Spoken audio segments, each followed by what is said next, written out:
одамони ҳизби наҳзатии исломӣ омада як 200 нафар силобадастон ба совхози мо даромада одамонро лаҳту кӯб карда якум кӯча бироварда азоб додану сар карданд.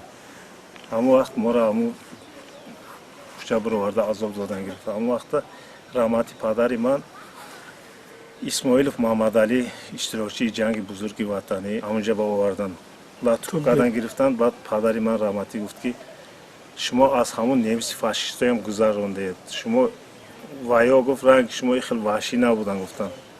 Ихел халқ азоб дода истодем. Баъди вай нигаҳ кардам бо акам раҳмати директори мактаб 40 сола буд Муҳаммадалиев Бегмурод. Таваллуди 1951 буд. Вай касроям қапида ким ки ҷо овардан ҳамҷаз лаҳту кӯб кардан.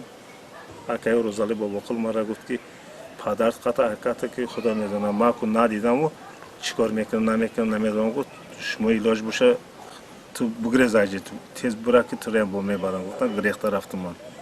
Падарам қати акама ман даракша ҳеҷ ҷода наёфтам. Соли 1993 газетаи Тоҷикистони Советӣ биромад. Падарам қати акама навишта инҷа бировардан ки совхози Туркманистон бурда банияи совхози Туркманистонда ваҳшиёна азоб дода ҳардушро куштанд унҷода. То ҳозира инҳоро на гурӯҳшон на ҳеҷ чишона намедонам куҷо кардан чӣ хеле кардан бедарак беному нишон.